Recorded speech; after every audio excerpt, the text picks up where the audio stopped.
हाँ जी, last class जो हमारी हुई थी हमने कैश फ्लो स्टेटमेंट का इंट्रोडक्शन क्लास ली थी। थोड़ा सा समझा था कि भाई जो नेट प्रॉफिट होता है वही हमारा कैश, ज़रूरी नहीं है उस साल उतना ही आया हो।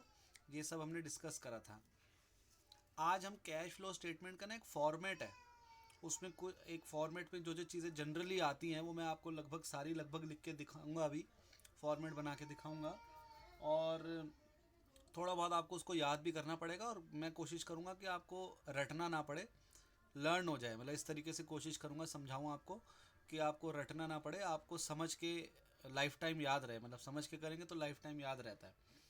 तो उस तरीके से अब हम फॉर्मेट बनाने वाले हैं कैश फ्लो स्टेटमेंट का। ठीक है। अब कैश फ्लो स्टेटमेंट का फॉर्मेट बनाने से पहले मैंने आपको लास्ट क्लास में भी बताया था कि तीन एक्टिविटी होती है जिससे हम कैश का इनफ्लो आउटफ्लो देखते हैं। पहली होती है ऑपरेटिंग एक्टिविटी, दूसरी इन्वेस्टिंग एक्टिविटी, और तीसरी फाइनेंसिंग एक्टिविटी। तो इन तीनों को जब हम जोड़ते हैं ना तो हमें पता चलता है इस साल कितना कैश आया या गया। इन तीनों एक्टिविटीज से मिला के कैश का इनफ्लो हुआ है या आउटफ्लो हुआ है। ठीक है। तो एक सवाल का जवाब देना आप लोग, जरा सुनना और बताना। तीनों एक्टिविटी का मैं टोटल करूंगा, उससे मुझे क्या पता चलेगा इस साल मेरे पास इतना कैश आया या गया है ना, इस साल। और अगर मैं इस अमाउंट को जो मैंने बोला ना कि इन तीनों एक्टिविटी का मैं टोटल कर दूंगा और मुझे पता चल जाएगा इस साल कितना कैश आया या गया इस साल। अगर मैं ये वाला अमाउंट ओपनिंग कैश में जोड़ दूंगा तो मुझे क्या मिल जाएगा। ओपनिंग कैश में अगर मैं ये इस साल जितना पैसा आया है वो जोड़ दूंगा तो क्या क्या मिल जाएगा मुझे। मेरे पास ओपनिंग बैलेंस शीट थी, मान के चलो 31 मार्च 2019 की बैलेंस शीट है और 31 मार्च 2020 की बैलेंस शीट है। मतलब एक ओपनिंग है एक क्लोजिंग है ना। तो 31 मार्च 2019 कह लो या 1 अप्रैल 2019 कह लो, उसमें मेरा बैलेंस शीट में कैश दिखा रहा था, मान के चलो इतना कैश है फॉर एग्जांपल, जितना भी। उसमें अगर मैं इस साल जितना कैश और आया है तो वो मैं अगर ओपनिंग बैलेंस ऑफ कैश में जोड़ दूंगा जितना इस साल पैसा आया तो मुझे क्या आ जाएगा मेरे पास, जरा सोच के बताओ। बहुत आसान है, दिमाग लगाओ।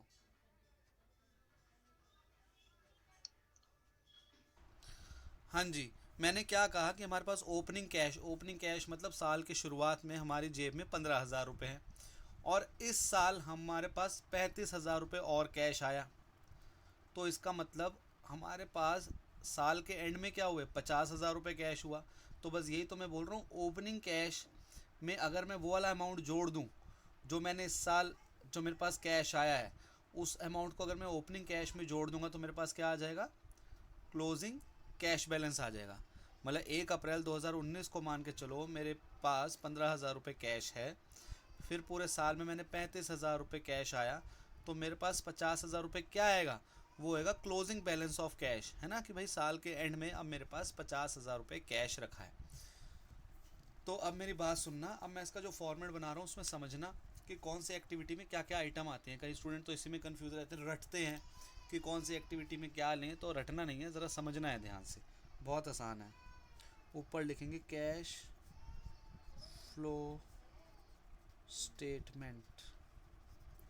ठीक है जी, कैश फ्लो स्टेटमेंट। ठीक है, अब ज़रा इसका फॉर्मेट बनाते हैं।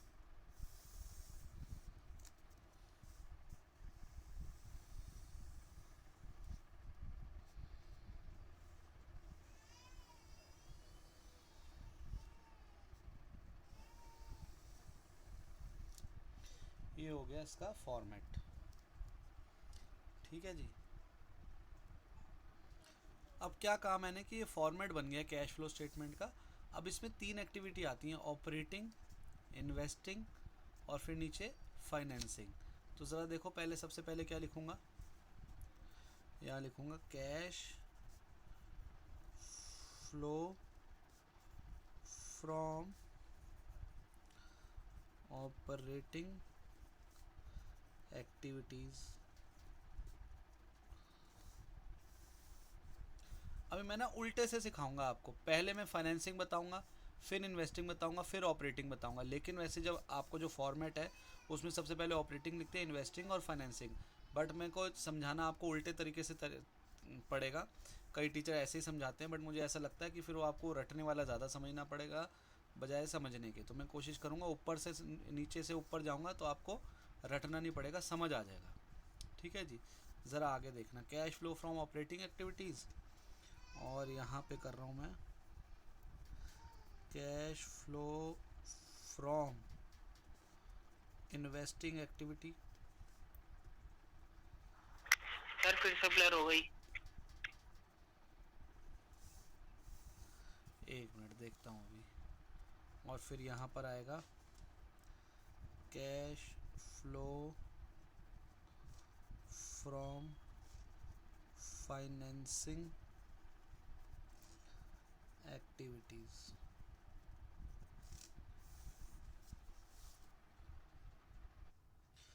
हाँ जी, हम कहाँ से समझेंगे, नीचे से समझेंगे, cash flow from financing activity से समझेंगे। अभी आपको धीरे धीरे पता चलेगा मैं नीचे से क्यों समझा रहा हूँ। अब आप सबसे पहले मुझे ये बताओ सोच के, हम अगर कंपनी शुरू करते हैं, नहीं मान के चलो आप हो, आप नई कंपनी शुरू करते हो, सबसे पहले आपको क्या चाहिए कंपनी शुरू करने के लिए? पैसा। पैसा चाहिए, मतलब आपको कैपिटल। पैसा फाइनेंस कराना पड़ेगा। जैसे आपने सुना होगा कि अरे सर हमने ना गाड़ी फाइनेंस करवाई है। गाड़ी फाइनेंस कराने का मतलब क्या है कि भाई गाड़ी आपने पैसे का जुगाड़ करके लिया, मतलब कि आपके पास अगर पैसे नहीं थे तो आपने बैंक से लोन लिया है। मतलब फाइनेंस का मतलब क्या होता है, बैंक से लोन लेके आपने गाड़ी ली है या कुछ घर लिया है या कुछ और स्कूटी ली है, तो उसको कहते हैं फाइनेंस कराना। तो फाइनेंस से मतलब क्या होता है, मतलब पैसे से रिलेटेड, पैसा इकट्ठा करना है। तो आप बताओ फाइनेंसिंग एक्टिविटी में क्या आना चाहिए, जहां से कंपनी पैसा इकट्ठा करती है। जरा सोच के बताओ कंपनी पैसा कहाँ कहाँ से इकट्ठा करती है?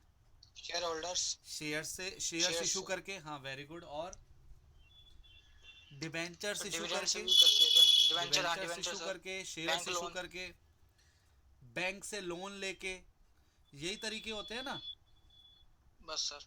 तो यही आएगा यहाँ पे, देखो आप लोगों को पता है। जरा देखना मैं कैसे लिख रहा हूँ, देखो क्या क्या आएगा यहाँ पर।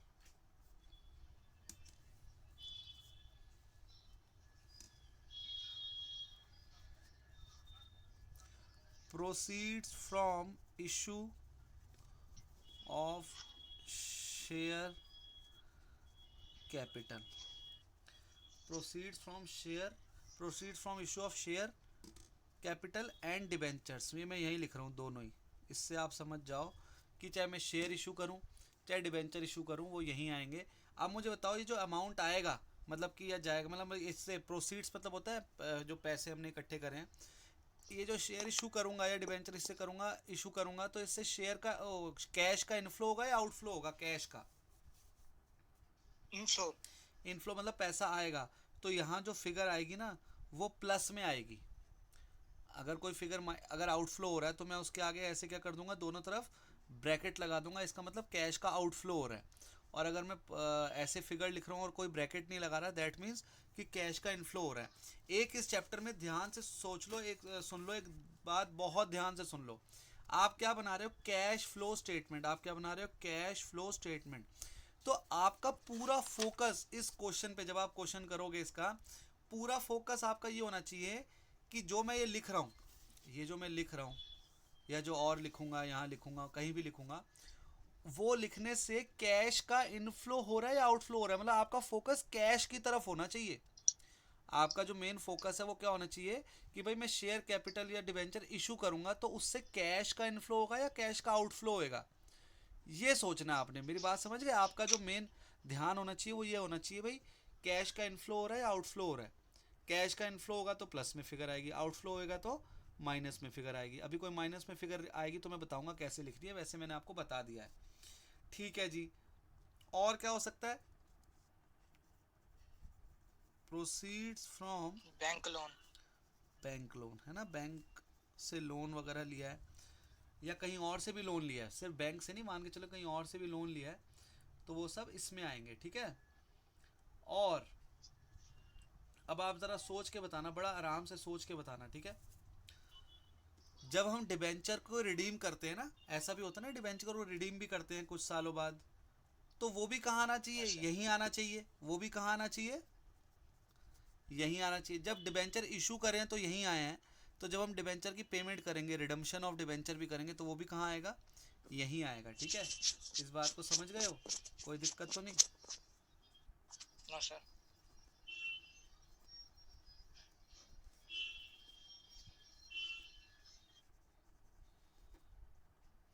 रिडेम्पशन ऑफ डिबेंचर्स भी यहीं आएगा, मतलब जो उससे रिलेटेड है ना वो यहीं आएगा। अब जरा बड़ा सोच के बताना, ध्यान से सोच के। एक और चीज़ पूछ रहा हूँ,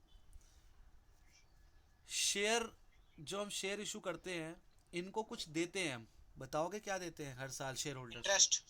शेयर होल्डर्स को नहीं सर, इंटरेस्ट देते हैं, इक्विटी इक्विटी इक्विटी पैसा देते हैं। देते हैं सर। शेयर का कुछ हिस्सा जो है उनके पास वो देते हैं। क्या कहते हैं उसको? प्रॉफिट देते हैं ना, प्रॉफिट का डिविडेंड, हिस्सा देते हैं। प्रॉफिट देते हैं सर। तो उसका कुछ नाम होता है। डिविडेंड। हाँ, payment of dividend. Sir dividend तो डिबेंचर्स को देते हैं ना। क्या बात है, ये तो नई पहली बार सुनी है मैंने बात। सर डिवेंचर को तो इंटरेस्ट देते ठीक हैं। है सर। ठीक है, डिविडेंड देते हैं शेयर होल्डर्स को। और डिविडेंड क्या होता है? जो कंपनी प्रॉफिट कमाती है वो किसका होता है? मालिक का होता है। मालिक कौन होते हैं कंपनी में? शेयर होल्डर्स होते हैं। तो शेयर जो होल्डर्स। प्रॉफिट का हिस्सा बांटा जाता है शेयर होल्डर्स को, उसको डिविडेंड कहते हैं। तो अगर शेयर हमने इशू करे हैं तो वो यहाँ आया है, तो डिविडेंड की जो हम पेमेंट करेंगे वो भी कहाँ आएगी? फाइनेंसिंग एक्टिविटी में आएगी। अब ये दोनों आइटम जो है ना, रिडम्पशन ऑफ डिवेंचर हो माइनस। या पेमेंट ऑफ डिविडेंड हो, ये दोनों क्या है? आउटफ्लो है। तो इनके आगे क्या लिखेंगे? ऐसे कर देंगे ब्रैकेट, मतलब कि ये नेगेटिव फिगर है, पैसा जा रहा है, आउटफ्लो है। क्लियर है? हाँ जी क्लियर है सर। अब मुझे बताओ, जब मैं डिबेंचर इशू करूंगा या बैंक से लोन लूंगा, इनको मैं क्या दूंगा? इंटरेस्ट। तो क्या इंटरेस्ट भी यही नहीं आना चाहिए अगर मैं पेमेंट करूंगा उसकी? तो यस सर। तो वो भी यहीं आएगा। क्लियर? सर सिर्फ इंटरेस्ट लिखना है, इंटरेस्ट ऑन लोन लिखना है।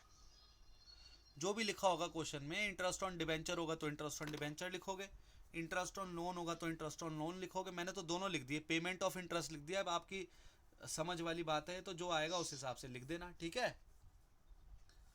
जी सर। ऐसे ही जब डिबेंचर रिडीम करोगे तो redemption of debenture, bank loan को भी तो वापस करोगे, उसको क्या कहते हैं? Repayment of bank loan. Loan लोगे तो वापस भी तो करोगे, रीपेमेंट ऑफ बैंक लोन। ये भी क्या आएगा? नेगेटिव फिगर आएगी, क्योंकि आप पैसे वापस दे रहे हो बैंक लोन के। क्लियर है? इनमें कोई डाउट है? जितना मैंने अभी कराया तो पहले वो पूछ लो। No doubt sir. नहीं, डाउट नहीं है। और पेमेंट ऑफ डिविडेंड लिखा है ना मैंने, इसके आगे मैं पेमेंट ऑफ इंटरिम डिविडेंड भी लिख रहा हूँ। ये थोड़ी देर में बताऊंगा मैं क्या होता है ये पेमेंट ऑफ डिविडेंड या फिर पेमेंट ऑफ इंटरिम डिविडेंड। ये दोनों खैर डिविडेंड ही होते हैं, पेमेंट ही होती है, तो इसलिए नेगेटिव में ही आएगा, आउटफ्लो ही है। लेकिन अभी इंटरिम डिविडेंड थोड़ी देर में बताऊंगा क्या होता है। क्या आपको cash flow from financing activities clear हो गया? इसमें कोई Yes, डाउट sir. तो नहीं है? No sir. तो अब क्या करते हैं, इन सब का टोटल करते हैं। इन सब का टोटल जो आता है वो यहाँ ना लिख के यहाँ लिखते हैं। और ये प्लस में भी आ सकता है, माइनस में भी आ सकता है। क्या पता आउटफ्लो ज़्यादा हो, इनफ्लो कम हो। क्या पता इनफ्लो ज़्यादा हो, आउटफ्लो कम हो। तो ये प्लस में भी आ सकता है, माइनस में भी आ सकता है।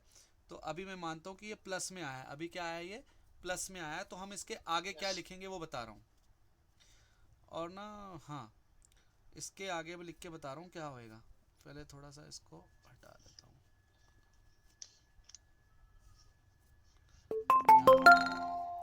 ठीक है जी, इसके आगे मैं लिख रहा हूँ, इसके आगे हम यही लिखेंगे जो यहाँ लिखा है, कि ये जो अमाउंट आया ये क्या आया है? Cash flow from financing activity. Clear है? ये अमाउंट आ गया सर फिर ऊपर को लिखते हुए करूँ? है। फिर ऊपर को लिखते हैं सर। तो बताओगे नहीं कि इसकी एंट्रियाँ ये वाली हैं? ये तो फिर आपको बताया है कि भाई ये अमाउंट आ गया, cash flow from operating general entry की फाइनेंसिंग। तरह है क्या ये? डेबिट क्रेडिट हैं, जैसा? क्या कह रहे हो? कुछ कह रहे हैं हिमांशु, बोलो। नहीं नहीं सर, समझ गया सर। ये डेबिट क्रेडिट नहीं है, ये एक तरीके से समझ लो ये डिटेल का कॉलम है, ये डिटेल का कॉलम है, और ये नॉर्मल मतलब जो वैसे अमाउंट का कॉलम सर है। मतलब जो प्लस माइनस करना होता है वो डिटेल में करते हैं और फुल एंड फाइनल वाला अमाउंट में लिखते हैं। हाँ, यहाँ पर आएगा फाइनल अमाउंट कि भाई ये हमारा इन एक्टिविटी, इन सब को करके हमारा cash flow from financing activity इतना आ गया है। अब ये प्लस में भी आ सकता है, माइनस में भी आ सकता है, ठीक है, जी सर। क्लियर है? Yes sir. ठीक है जी। अब हमारे पास पैसा आ गया, फाइनेंसिंग एक्टिविटी से क्या आया, पैसा आ गया। अब हम चलते हैं ऊपर इन्वेस्टिंग एक्टिविटी में। अब आपका सबसे पहले जब आपने कंपनी शुरू करी थी तो सबसे पहले क्या करा था, पैसा इकट्ठा किया। अब पैसा इकट्ठा करके क्या करोगे आप? सर बिल्डिंग खरीदेंगे पहले तो। हम एसेट्स वगैरह खरीदेंगे, है ना? तो ये किस में आएगा, इन्वेस्ट, मतलब हम इन्वेस्टमेंट करेंगे अपने बिजनेस के लिए, इन्वेस्टमेंट करेंगे, बिल्डिंग खरीदेंगे, बाकी सामान वामान खरीदेंगे, मशीनरी खरीदेंगे, ये सब चीज़ें खरीदेंगे, कहीं इन्वेस्टमेंट करेंगे। तो ये सब चीज़ें किस में आएंगी, cash flow from investing activities में। तो अब देख लो यहाँ पर क्या क्या आएगा।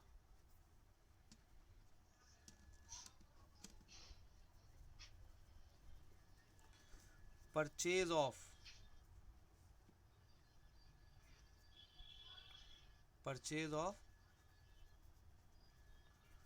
टेंजिबल एसेट्स, ठीक है जी, इनटेंजिबल एसेट, या फिर आपने कोई इन्वेस्टमेंट परचेज करी है। इन्वेस्टमेंट परचेज करने का मतलब क्या हो गया कि क्या पता आपने बैंक में एफडी करा दी, क्या पता आपकी कंपनी ने किसी और कंपनी के शेयर्स खरीद लिए, क्या पता आपकी कंपनी ने किसी और कंपनी के डिबेंचर्स खरीद लिए। कोई ऐसा थोड़ी है कि एक इंसान ही खरीद सकता है दूसरी कंपनी के शेयर। जैसे मैंने आपको कहा मैंने शेयर्स खरीदे हुए, तो जरूरी थोड़ी है कि एक इंसान ही खरीद सकता है, क्या पता कोई कंपनी भी खरीद सकती है, कोई पार्टनरशिप फर्म खरीद सकती है। आपने पार्टनरशिप फर्म में, जब आपने पार्टनरशिप फर्म पढ़ी थी, पार्टनरशिप चैप्टर पढ़े थे सारे, तो उसमें एसेट साइड में इन्वेस्टमेंट नहीं लिखा होता था। तो क्या पता पार्टनरशिप फर्म खरीद ले कोई शेयर या डिवेंचर खरीद ले किसी कंपनी के। कोई भी खरीद सकता है, कोई ऐसा नहीं कि इंडिविजुअली खरीद सकता है, कोई भी खरीद सकता है किसी कंपनी के शेयर या डिवेंचर। तो अगर हमारी कंपनी है वो किसी दूसरी कंपनी के शेयर खरीदेगी या डिवेंचर खरीदेगी या बैंक में एफडी कराएगी, तो वो क्या हो गया, परचेज ऑफ इन्वेस्टमेंट। क्लियर है, डाउट तो नहीं है?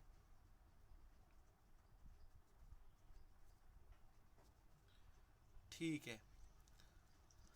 अगर परचेज यहां पर लिखूं प्लस में या माइनस में, कैश का इनफ्लो है या आउटफ्लो? Very good. हमारा क्या ध्यान होना चाहिए, हमने ये नहीं देखना टेंजिबल एसेट आई है तो यहाँ प्लस में लिखेंगे, नहीं, हम क्या करेंगे, परचेज करी है तो पैसा गया होगा, कैश का आउटफ्लो हुआ होगा तो यहाँ लिखेंगे। ठीक है जी। अब आगे बढ़ते हैं। सेल ऑफ टेंजिबल एसेट्स और इन्वेस्टमेंट, बस मैंने इंटेंजिबल नहीं लिखा यहाँ पे। सेल ऑफ टेंजिबल एसेट्स या फिर इन्वेस्टमेंट। इंटेंजिबल एसेट मैंने यहाँ से उड़ा दिया है, क्यों उड़ाया है थोड़ी देर में बताऊंगा। अभी मैं थोड़ी देर वाली चीज़ें याद रखना, ये थोड़ी देर में बताना है मुझे। इंटेंजिबल एसेट सेल में क्यों नहीं आया ये थोड़ी देर में बताना है, ठीक है जी। तो ये चीज़ें आप ध्यान रखना, जितना भी करा रहा हूँ आपने उतना समझना है। जितना मैंने अभी ये कराया तो इसमें मुश्किल तो नहीं है। ये प्लस में आएगी फिगर कि माइनस में आएगी? प्लस में सर। प्लस में, क्योंकि सेल करी होगी तो पैसा आया होगा, कैश का इनफ्लो हुआ होगा। तो सेल ऑफ टेंजिबल एसेट्स और इन्वेस्टमेंट होगी तो यहाँ आएगी प्लस में। अब आप सोच के बताना कि जब मैंने इन्वेस्टमेंट करी होगी, अगर मेरी कंपनी जो है, मेरी कंपनी ने किसी और कंपनी के शेयर खरीदे होंगे या मेरी कंपनी ने किसी और कंपनी के डिबेंचर खरीदे होंगे, तो मुझे क्या मिलेगा, मेरी कंपनी को क्या मिलेगा सर? प्रॉफिट। क्या नाम क्या होता है उसका? Very good, dividend. तो इसका मतलब अगर मैं किसी और कंपनी का शेयर होल्डर हूँ, मतलब मैं वहाँ का भी मालिक हूँ थोड़ा बहुत, तो अगर मुझे वो कंपनी अपनी कंपनी से थोड़ा प्रॉफिट देती है, पार्ट देती है, तो मेरे लिए वो डिविडेंड हो गया। तो आप डिविडेंड रिसीव्ड यहाँ लिखोगे और ये प्लस में आएगा क्योंकि हमें मिला होगा। ऐसी इंटरेस्ट रिसीव भी हो सकता है, क्या पता मैंने इंटरेस्ट रिसीव कराओ, क्यों? क्योंकि बैंक से मतलब बैंक में एफडी करा रखी हो, या फिर मैंने डिबेंचर खरीदे हो किसी और कंपनी के, तो मुझे क्या मिलेगा? इंटरेस्ट रिसीव्ड होएगा। तो ये दोनों भी यहाँ आएंगे। अब ये कंफ्यूज हो जाते हैं स्टूडेंट कि सर इंटरेस्ट पेड और डिविडेंड पेड तो फाइनेंसिंग में आता है, और इंटरेस्ट रिसीव्ड और डिविडेंड रिसीव्ड इन्वेस्टिंग में सर आता है। रिसीव तब होगा ना जब हमने इन्वेस्ट करा होगा, बच्चे, इसलिए हाँ, investing में बच्चे आती है। स्टूडेंट्स हो जाते हैं कंफ्यूज। वो इंटरेस्ट पेड यहाँ लिख देते हैं, इंटरेस्ट रिसीव्ड यहाँ लिख देते हैं, डिविडेंड पेड यहाँ लिख देते हैं, डिविडेंड रिसीव्ड यहाँ लिख देते हैं, उल्टा पुल्टा लिख देते हैं। क्यों? उन्होंने रटा होता है। क्या मैं आप लोगों से एक्सपेक्ट करूंगा कि आप गलत नहीं करोगे ये चीज़? क्योंकि हमने समझ के करी है। यहाँ पर डिविडेंड पेड और इंटरेस्ट पेड क्यों आया है नीचे? क्योंकि हमने शेयर इशू करा होगा, डिबेंचर इशू करा होगा, तो हमें देना है, पे करना है उनको, इसलिए पेमेंट यहाँ आई है डिविडेंड और इंटरेस्ट की। यहाँ हमने इन्वेस्टमेंट करी होगी, हमने किसी दूसरी कंपनी के शेयर खरीदे होंगे, डिबेंचर खरीदे होंगे, तो हमको इंटरेस्ट और डिविडेंड मिलेगा। क्या मैं आपसे तो नहीं एक्सपेक्ट करता? अब तो आप लोग तो नहीं करोगे गलत, उल्टा पुल्टा तो नहीं कर दोगे? No sir. हाँ, तो नहीं अगर करेंगे सर। मैं भी बाकी जैसे आपके स्कूल में टीचर पढ़ाते हैं, वो यहीं से लिखते हैं, बच्चों देखो ऑपरेटिंग में ये आएगा रट लो, इन्वेस्टिंग में ये आएगा रट लो, फाइनेंसिंग में ये आएगा रट लो। लेकिन मेरा ये जो उल्टा तरीका है कराने का, वो इसी वजह से है कि आपको रटना ना पड़े। क्योंकि मैं कोशिश करें कि इस तरीके से समझाऊँ आपको कि आपको याद हो जाए ज़िंदगी भर के लिए कि भाई सर ने इस तरीके से बताया था कि कंपनी शुरू होएगी तो सबसे पहले क्या चाहिए? पैसा चाहिए, तो फाइनेंसिंग में आएगा ये चीज़ें। अच्छा सर, जब फाइनेंस पैसा आ गया तो अब हम क्या करेंगे? चीज़ें खरीदेंगे, तो वो यहाँ आएगा सर, इन्वेस्टिंग। ठीक है जी। अब उसके आगे फिर मैं अभी धीरे बढ़ता हूँ। इतना मेरे ख्याल सब आप लोगों को क्लियर है, किसी को कोई डाउट है नहीं? कोई है डाउट तो बता दो। No doubt sir. नहीं है तो अब क्या करेंगे? यहाँ का टोटल करेंगे और ये टोटल यहाँ लिख देंगे। और मान के चलो ये नेगेटिव में आ रहा है, मतलब इनफ्लो कम है और आउटफ्लो ज़्यादा है, तो ये नेगेटिव में लिखेंगे तो ऐसे आएगा। और इसके आगे अब क्या लिखेंगे ज़रा देखना। अब यहाँ हम लिखेंगे cash used in investing activity.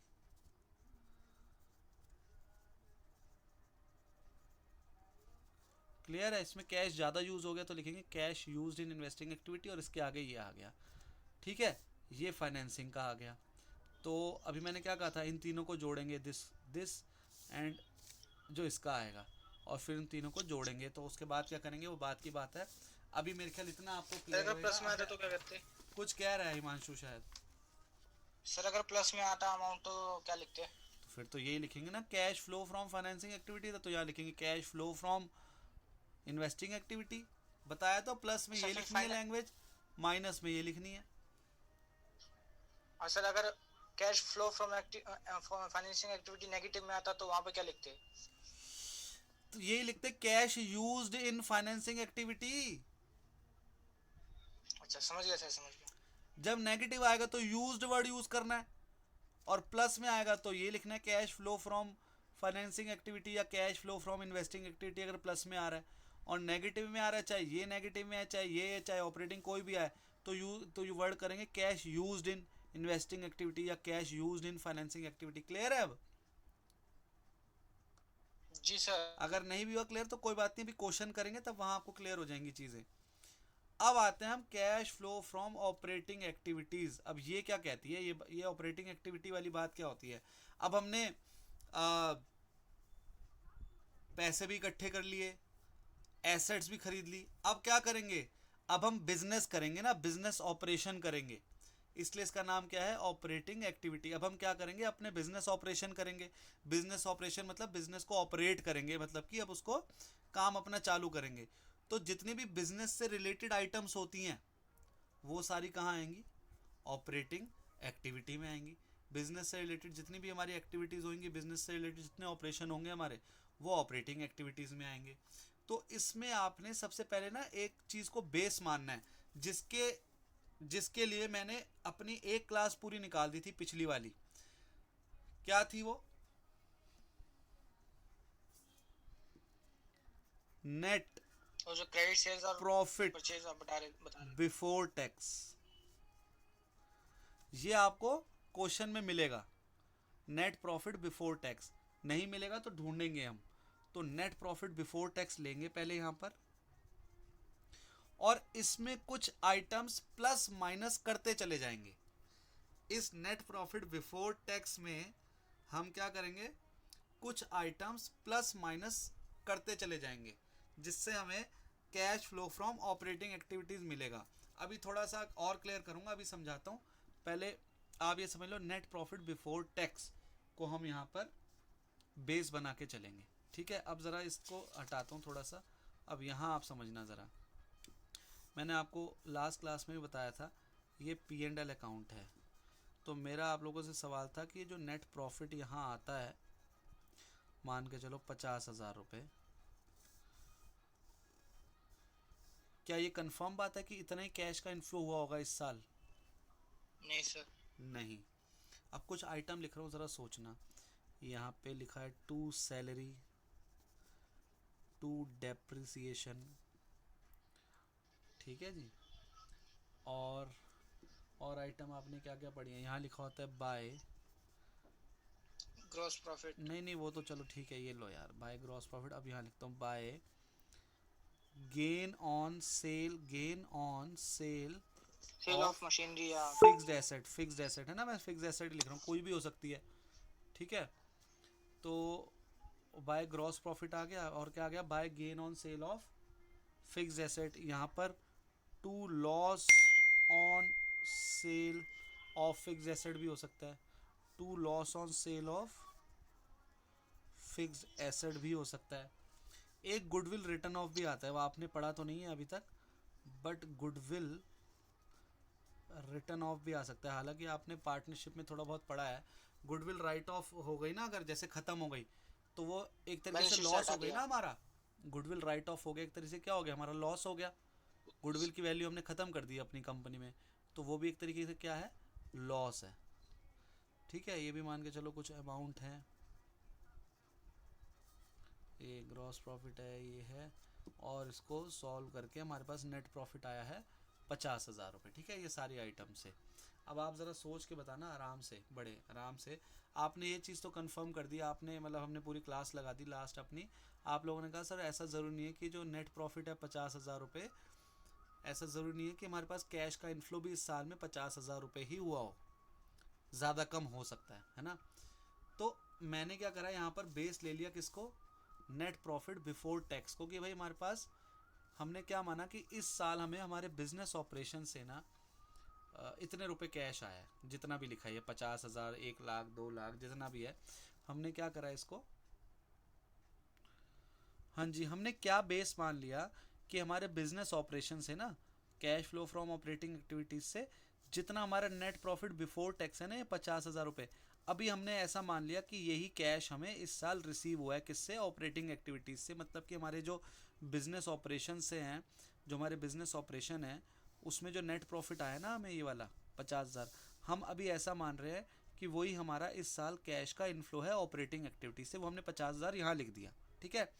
अभी हमने ऐसा मान लिया कि 50,000 रुपये जो नेट प्रॉफिट हुआ है, ये हमारा कैश में ही रिसीव हुआ होगा, ऐसा हमने मान के यहाँ लिख दिया, प्लस में दिखा दिया, ठीक है। लेकिन ऐसा सच में तो नहीं है ना, और इसके लिए हमने पिछली पूरी क्लास लगा दी, जिसमें हमने माना, मतलब हमने पूरा हमने कंफर्म कर लिया कि भाई ऐसा ज़रूरी नहीं है कि 50,000 नेट प्रॉफिट हुआ है तो वही इस साल कैश का इन्फ्लो हुआ होगा, ऐसा ज़रूरी नहीं है। लेकिन फिर भी अभी हमने ऐसा एज्यूम कर लिया कि भाई जो 50,000 रुपये इस साल हमें नेट प्रॉफिट हुआ है ना, वो कैश ही उतना ही रिसीव हुआ है। और हम अभी क्या बना रहे हैं, कैश फ्लो स्टेटमेंट बना रहे हैं। यहाँ हम क्या लिखते हैं कि भाई जितना हमें इस साल कैश का इन्फ्लो हुआ होता है वो अमाउंट लिख देते हैं। तो अभी हमने ऐसा मान लिया कि हमारे को इतने रुपए, जितना नेट प्रॉफिट आया उतना ही कैश हमें रिसीव हुआ है, ठीक है। अभी हमने इतना मान लिया। अब ज़रा देखना, अब इसमें हम कुछ कुछ एडजस्टमेंट्स करेंगे, प्लस माइनस करेंगे चीज़ें, ठीक है।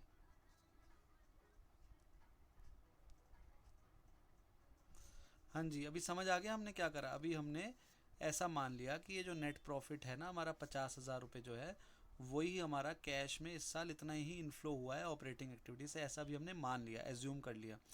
अब हम इसमें ऐसी चीज़ें प्लस माइनस करेंगे जो हमें लगता है कि ये तो कैश में हुई नहीं, हमने अभी तो ले लिया कि 50,000 रुपये कैश में आया, लेकिन आप भी जानते हो बात, ऐसा ज़रूरी नहीं है कि वो कैश ही उतना आया हो 50,000। तो ऐसा क्यों है, अभी हमने लास्ट क्लास में डिस्कस करा था ना कि भाई ऐसा क्यों है कि 50,000 रुपये ही कैश, ज़रूरी नहीं है उतना ही आया हो, क्या पता ज़्यादा आया हो या तक कम आया हो। तो उनको हम यहाँ प्लस माइनस करते हुए चलेंगे। अब देखते हैं ज़रा कैसे। अब आप ध्यान से समझना।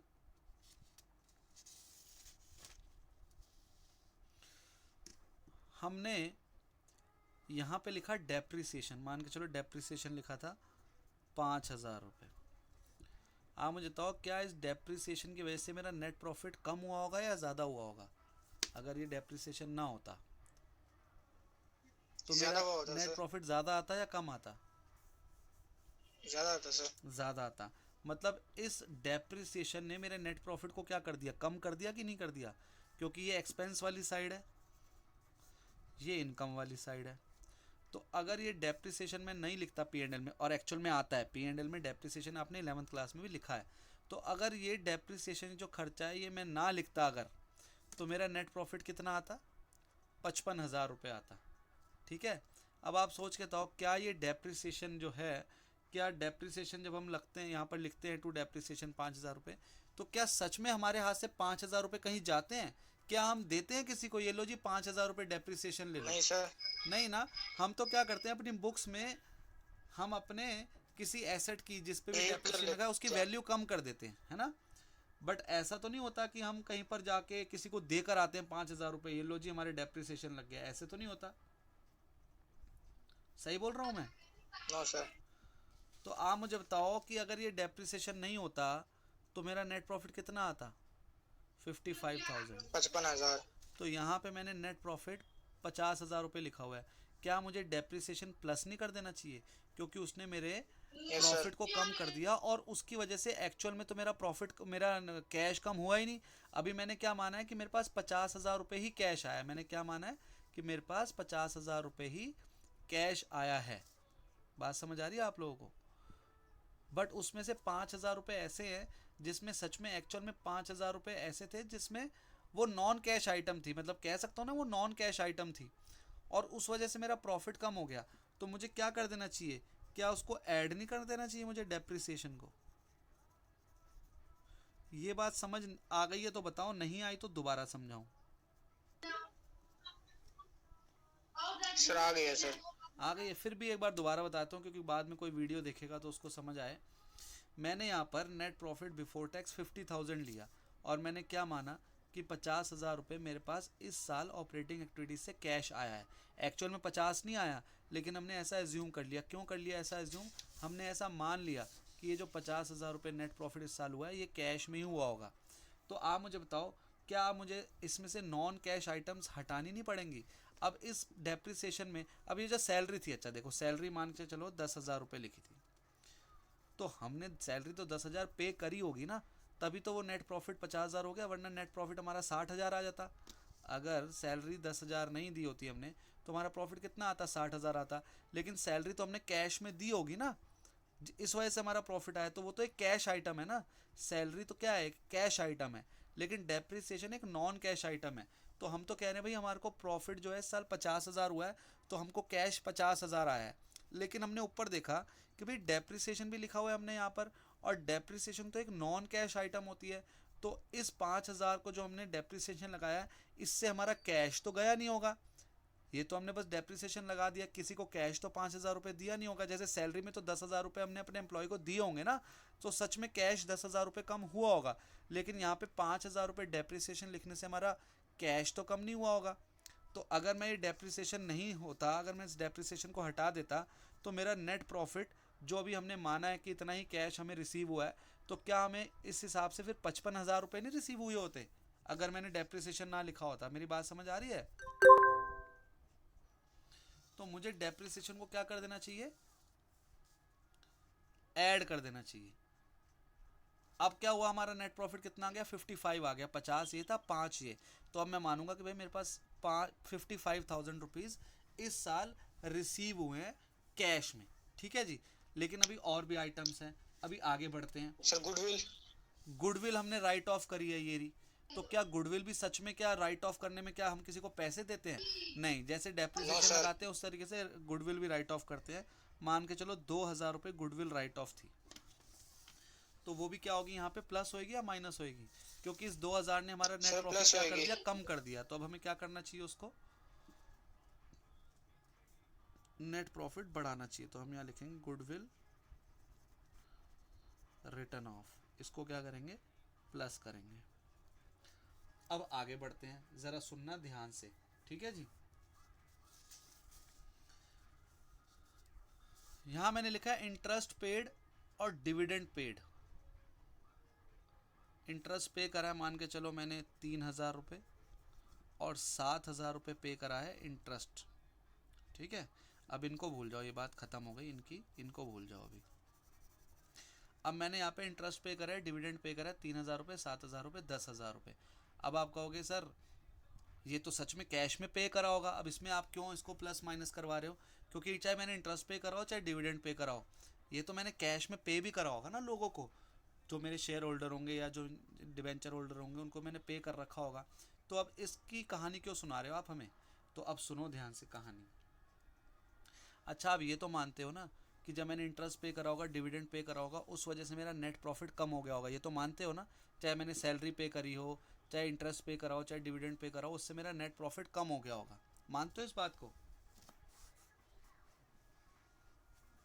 यस और नो। तो फिर से बोलना। जब मैंने सैलरी पे करी या मैंने इंटरेस्ट पे करा या डिविडेंड पे करा, इससे मेरा नेट प्रॉफिट कम हुआ होगा कि नहीं हुआ होगा। हाँ सर। हाँ, लेकिन आप कहोगे सर और मैं कह रहा हूँ इंटरेस्ट पेड और डिविडेंड पेड को भी प्लस करना है यहाँ पे इंटरेस्ट पेड और डिविडेंड पेड भी कैश प्लस में करना हो है। गया वो। हाँ, अब आप कहोगे सर ये तो कैश में ही हुए हैं। अभी तक तो आपने कहा था कि यहाँ पर कौन सी आइटम प्लस होती हैं, जो नॉन कैश आइटम होती हैं। तो ये तो कैश आइटम है, इंटरेस्ट पे करना और डिविडेंड पे करना है, तो कैश आइटम है, इसको क्यों प्लस करवा रहे हो आप। तो आप ध्यान से सुनना, अब जो मैं बात बताने वाला हूँ। ये डेप्रिसिएशन और गुडविल रिटर्न ऑफ तो नॉन कैश आइटम थी, इसलिए हमने यहाँ क्या कर दिया, इसको प्लस कर दिया। और हमने कहा कि सर हमारा नेट प्रॉफिट तो है वो ज़्यादा होगा, इन दोनों की वजह से कम हो गया था और ये नॉन कैश आइटम थी, इसलिए हमने अपना नेट प्रॉफिट बढ़ा दिया। अब आप कह रहे हो इंटरेस्ट पेड और डिविडेंड पेड भी प्लस कर दो यहाँ पर, ऐसा क्यों कह रहे हो सर। अच्छा, इतना तो कंफर्म है ना आपको, अगर यहाँ इंटरेस्ट पेड और डिविडेंड पेड नहीं लिखा होता तो हमारा नेट प्रॉफिट 60,000 रुपीज़ आता, 60,000 रुपये आता, मानते हो। जी सर। तो अब क्या करें, अब आप कह रहे हो सर इसको यहाँ प्लस कर दो, बट ये तो एक कैश आइटम है, नॉन कैश आइटम तो नहीं है, क्यों प्लस करने को कह रहे हो। देखो मैं इसको क्यों प्लस करने, अच्छा ये आपको ये कंफर्म है कि इस 50,000 जो यहाँ पे नेट प्रॉफिट 50,000 है, उसमें ये माइनस हो रखा है, मतलब इंटरेस्ट पेड और डिविडेंड पेड माइनस हो रखे हैं नेट प्रॉफिट में, तभी नेट प्रॉफिट 50,000 आया, वरना 60,000 आता। ये बात तो आप लोगों को कंफर्म है। अब आप समझो ध्यान से, क्या मैंने इंटरेस्ट पेड और डिविडेंड पेड फाइनेंसिंग एक्टिविटी में लिखा हुआ है, माइनस करा हुआ है यहाँ पर मैंने, इंटरेस्ट पेड और डिविडेंड पेड, इंटरेस्ट पेड और डिविडेंड पेड, क्या मैंने फाइनेंसिंग एक्टिविटी में माइनस करा हुआ है, हाँ या ना। हाँ सर। और यहाँ पर जो ये नेट प्रॉफिट लिखा है, मैं इसको मान के चलो 50,000 कर ही देता हूँ, क्या इसमें भी माइनस हो रखा है। ये जो नेट प्रॉफिट बिफोर टैक्स 50,000 यहाँ लिखा है, क्या इसमें भी इंटरेस्ट पेड और डिविडेंड पेड माइनस हो रखा है। सर 2 बार माइनस हो गया। Very good. क्या आपने इंटरेस्ट पेड और डिविडेंड पेड को जो आउटफ्लो होता है इसका, क्या आपने 2 बार नहीं कर दिया। एक तो आपने यहाँ भी कर दिया, इंटरेस्ट पेड और डिविडेंड पेड को आउटफ्लो माइनस में दिखा दिया, और एक सर आपने इसको यहाँ भी माइनस कर रखा है। ये जो 50,000 है, ये जो 50,000 है, इसमें भी आपने माइनस कर रखा है। क्यों, वरना तो ये कितना आता, 60,000 नहीं आता, वरना ये कितना आता, 60,000 आता। अगर ये बहुत समझने वाली बात है, ध्यान से समझना, ये नेट प्रॉफिट 50,000 आ रहा है मेरा, क्या ये 60,000 नहीं आता अगर मैंने इंटरेस्ट पेड और डिविडेंड पेड ना लिखा होता। तो इसका मतलब ये जो नेट प्रॉफिट मैंने यहाँ पर 50,000 लिखा है, इसमें मेरा इंटरेस्ट और डिविडेंड पेड माइनस हो रखा है, और मैंने यहाँ भी दिखा दिया। तो मुझे क्या करना चाहिए, एक जगह ही तो दिखाना चाहिए, तो एक जगह मुझे वापस क्या कर देना चाहिए, उसको वापस क्या कर देना चाहिए, प्लस कर देना चाहिए, क्योंकि ये एक फाइनेंसिंग एक्टिविटी थी। इंटरेस्ट पेड और डिविडेंड पेड एक फाइनेंसिंग एक्टिविटी थी जो हमने वहाँ पर लिख दी है, इसलिए हमें यहाँ पर वापस प्लस करना पड़ेगा, क्योंकि वो इसमें माइनस हो रखी है, 2 बार माइनस हो गया वो। तो इसलिए हम क्या करें, इंटरेस्ट पेड हो या डिविडेंड पेड हो, ये दोनों क्या होंगे, प्लस होंगे। क्लियर है आप लोगों को, कोई दिक्कत तो नहीं? क्लियर है। अब आप मुझे एक चीज और बताना, ये जो लॉस, अब इसको भी खत्म करते हैं, सोचो ये है ही नहीं।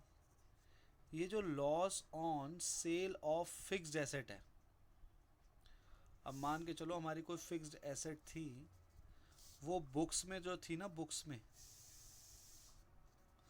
वो थी 50,000 रुपए की, हमने उसको सेल कर दिया 35,000 रुपए में। हमने उसको सेल कितना कर दिया, बुक्स में कितनी लिखी थी 50,000, हमने सेल कितनी कर दी 15,000 का लॉस। बुक्स में लिखी थी 50,000, सेल कर दी 35,000 में, तो loss on sale of fixed asset मेरा कितना हो गया 15,000 रुपये। अब मैं आपको कह रहा हूँ यहाँ पर loss on sale of fixed asset भी प्लस कर दो, क्यों, अभी उसका रीजन सर क्योंकि इन्वेस्टिंग में पहले माइनस हो चुका है। Very good. Loss on sale of fixed asset कैसे हो चुका है, जरा समझते हैं। एक चीज सेल वहां पर भी नोट करी है। एक चीज मेरी बुक्स में कितनी लिखी हुई है 50,000, जब मैंने उसको यहाँ लिखा सेल ऑफ टेंजिबल एसेट या सेल ऑफ फिक्स्ड एसेट, तो मैंने यहाँ कितना लिखा होगा 35,000। बुक्स में कितनी थी 50,000, जब मैंने सेल करी उसको यहाँ कितना लिख दिया 35,000। क्या 15,000 लॉस अपने आप बुक हो नहीं गया? मैं कोई चीज 50,000 की जगह 35,000 लिख रहा हूँ, तो क्या 15,000 मेरा लॉस मैंने अपने आप बुक हो ही नहीं गया जब 50 वाली चीज मैं 35 में लिखूंगा? बताओ मुझे। ये पेन है, ये पेन है, ये 50 रुपए का पेन आता है मान के चलो, है ना, और आप मेरे घर आए हिमांशु, कह रहे सर मुझे ना पेन की जरूरत थी, कितने में दोगे आप पेन? तो मैं ये पेन तो 50 का लाया था फॉर एग्जांपल, अभी मैंने आपको नहीं बताया, मैं ये पेन आपके आगे लेकर आया, मैंने कहा हिमांशु ये पेन ना 35 रुपए का खरीद लो आप, तो मैंने अपने आप ही, मुझे 15 रुपए का लॉस हो गया कि नहीं हो गया, खुद बताओ मुझे। 50 की चीज जब मैंने सीधा आपको 35 में ही दे दी, तो वो अपने आप 15 रुपए का मुझे लॉस हो गया कि नहीं हो गया? वो अपने आप रिकॉर्ड हो गया कि नहीं हो गया? यस और नो? जी सर। तो हमने यहाँ पे भी लिखा हुआ है loss on sale of fixed asset, इस वजह से क्या मेरा नेट प्रॉफिट कम नहीं आ रहा? अगर ये यहाँ ना लिखा होता तो मेरा नेट प्रॉफिट ज्यादा नहीं आता, तो मुझे क्या करना चाहिए अब? Loss on sale of fixed asset क्या करना चाहिए? प्लस करना चाहिए। ये बात क्लियर हो गई? जी सर। वेरी गुड, क्लियर हो गई। तो अब आगे समझो। अब माइनस वाली आइटम पर आते हैं, प्लस वाली तो हमने कर ली। अब मुझे बताओ, डिविडेंड रिसीव करा मैंने और इंटरेस्ट रिसीव करा, क्या इनकी वजह से, ये ले लेते हैं 5,000, ये ले लेते हैं 10,000, क्या इन दोनों की वजह से मेरा नेट प्रॉफिट ज़्यादा नहीं आ रहा होगा? अगर ये दोनों ना लिखे होते तो मेरा नेट प्रॉफिट कम नहीं आता? सर तो इन दोनों रिकॉर्ड भी हो चुके हैं। इन दोनों ने मेरे नेट प्रॉफिट को क्या कर दिया, बढ़ा दिया। बट ये दोनों आइटम तो इन्वेस्टिंग एक्टिविटीज की थी भाई, और वो इस नेट प्रॉफिट में भी इंक्लूड हो रखी हैं। मतलब ये डिविडेंड रिसीव्ड और इंटरेस्ट रिसीव्ड ये इस 50,000 में भी इंक्लूड हो रखे हैं। अदरवाइज मेरा नेट प्रॉफिट कितना आता, 35,000 रुपये नहीं आता, बट हमने यहाँ रिकॉर्ड कितना करा हुआ है, 50,000 रुपये करा हुआ है। क्यों करा हुआ है? क्योंकि इसमें 15,000 रुपये किस चीज़ के हैं, इंटरेस्ट रिसीव्ड और डिविडेंड रिसीव्ड के हैं। बट वो आइटम तो कहाँ की थी, इन्वेस्टिंग एक्टिविटी की थी। तो क्या मुझे इसमें से माइनस नहीं करनी चाहिए? क्योंकि दो जगह नहीं रिकॉर्ड हो गई, एक तो इस 50,000 में भी इंक्लूड है और हमने यहाँ भी लिख दी, तो डबल एंट्री नहीं हो गई उसकी, दो दो जगह नहीं हो गई है। तो एक जगह में क्या करनी चाहिए, माइनस। क्यों? क्योंकि वो दो जगह हो गई है, वरना अगर हटाएंगे नहीं तो इंटरेस्ट रिसीव्ड या फिर डिविडेंड रिसीव्ड। डिविडेंड रिसीव्ड यहाँ नहीं लिख रहा मैं, आप लोगों को कंफर्म तो हो गया ना कि डिविडेंड जो है रिसीव्ड भी यहाँ पर प्लस होएगा, ये तो कंफर्म हो गया ना। वो मैं यहाँ नहीं कर रहा अभी, वो मैं आपको बताऊंगा कि कहाँ प्लस करेंगे। मतलब होएगा इसी ऑपरेटिंग एक्टिविटी में, समझ गए ना। इंटरेस्ट रिसीव्ड और डिविडेंड रिसीव्ड माइनस होएगा, रीजन क्योंकि वो यहाँ पर इंक्लूड हो चुका है, इसलिए हम यहाँ से हटाएंगे, माइनस करेंगे। तो इंटरेस्ट रिसीव्ड हो चाहे डिविडेंड रिसीव्ड हो वो यहाँ माइनस होएगा। अभी डिविडेंड रिसीव्ड में क्यों नहीं लिख रहा वो भी बताऊंगा, या आप लिख ही लो वरना फिर आप कंफ्यूज हो, पहले लिख ही देता हूँ डिविडेंड रिसीव्ड। ठीक है, दोनों आ गए यहाँ पर, और ये माइनस में आएगा क्योंकि ये माइनस की आइटम है, माइनस में लिखेंगे ऐसे करके। ठीक है, अब आगे समझो जरा, आगे क्या क्या आएगा। ये gain on sale of fix asset जो है, मान के चलो ये है 5,000 रुपये, gain on sale of fix asset investing activity में आ नहीं गया होगा। ये ऐसे ले लो एग्जांपल कि कोई 25,000 रुपये की फिक्स एसेट थी, मेरी बुक्स में लिखी हुई थी 25,000 रुपये की, मैंने बेची 35,000 की, तो 25,000 की आइटम मैंने सेल ऑफ फिक्स एसेट में कितनी लिखी, यहाँ पे 35 लिख दी, तो 25 वाली 35 लिखूंगा, तो अपने आप 10,000 का प्रॉफिट रिकॉर्ड हो नहीं गया यहाँ पर, यस और नो। जी सर। तो इसलिए यहाँ से क्या करना चाहिए, हटाना चाहिए। जैसे loss on sale of fix asset plus करा था, ऐसे gain on sale of fix asset क्या करूंगा, माइनस करूंगा। माइनस। वीडियो रुक गई। ये मैं करूंगा माइनस। वीडियो रुक गई है क्या?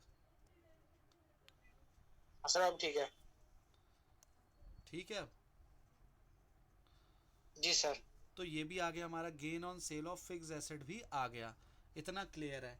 अब हम बढ़ते हैं आगे। अब इन सबको प्लस माइनस करके, ये जो मैंने अभी तक लिखा है, इन सबको प्लस माइनस करके ना जो आता है ना उसको कहते हैं operating profit, operating profit before working capital changes.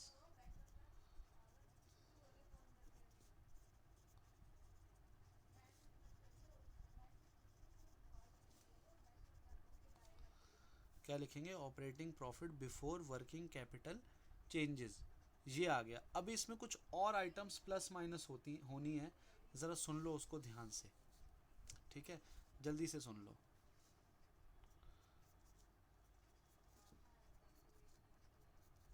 ठीक है जी, वर्किंग कैपिटल आपको पता क्या होती है, करंट एसेट और करंट लायबिलिटी, याद है अभी आपने उसमें पढ़ा था अपना रेशियो एनालिसिस वाले चैप्टर में, working capital is equal to current asset minus current liability. तो वो आएंगे यहाँ पर। अब जरा सुनना क्या होगा, मैं यहाँ लिख रहा हूँ, जरा सोच के बताना। ओपनिंग है, क्लोजिंग है, डेटर लिखे हैं। पहले आपके जो डेटर थे वो थे 50,000 रुपये, अब आपके जो डेटर है ना वो हैं 40,000 रुपये। सोच के बताना, साल की शुरुआत में आपने लोगों से 50,000 रुपये लेने थे, अब आपने लोगों से 40,000 रुपये लेने हैं, यही मतलब है ना। पहले आपने साल की शुरुआत में लोगों से 50,000 रुपये लेने थे, अब आपने 40,000 रुपये लेने हैं। इसका मतलब क्या हुआ, 10,000 रुपये का कैश इनफ्लो नहीं हुआ आपको डेटर से। हाँ जी, पैसे आए होंगे या गए होंगे। अगर मैं आपको सीधा लिख दूं, ये बैलेंस शीट है आपके पास, 2 साल का डेटा दिया हुआ है, इसको देख के क्या पता चल रहा है, पैसे आए होंगे या गए होंगे? सर हमारे पास आए होंगे पैसे। हाँ, क्यों, पहले 50 लेने थे अब 40 लेने, तो उसको ना 10 आए होंगे। तो डिक्रीज इन करंट एसेट, कोई सी भी करंट एसेट हो उसमें यही होगा। आप चाहे इन्वेंट्री ले लो, चलो डेटर की जगह इन्वेंट्री ले लो, इससे समझ लो आप, पहले आपके पास 50,000 की इन्वेंट्री थी, अब आपके पास 40,000 की इन्वेंट्री, 10,000 की इन्वेंट्री बेची होगी तो पैसा आया होगा, तो कैश का इनफ्लो ही हो रहा है। तो इसलिए आपने ये समझना है, डिक्रीज इन करंट एसेट होएगा ना, इसका मतलब पैसा आया ही होगा, इनफ्लो ही होगा, हुआ होगा, कंफर्म बात है। ठीक है, आगे बढ़ते हैं।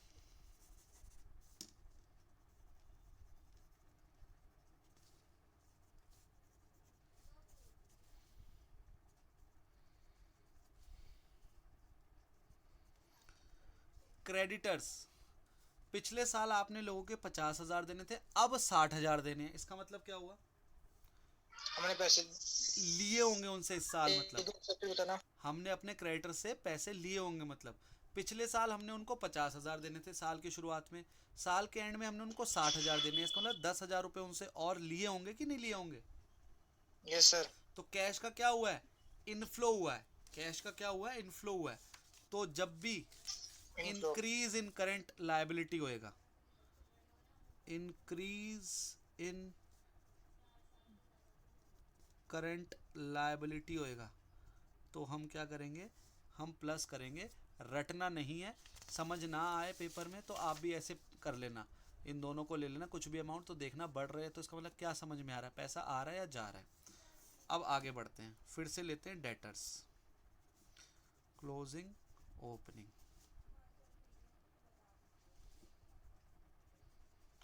साल की शुरुआत में हमने लोगों से 50,000 रुपये लेने थे, अब 70,000 रुपये लेने हैं। इसका मतलब क्या है कि हमने 20,000 रुपये और दिए होंगे इस साल में।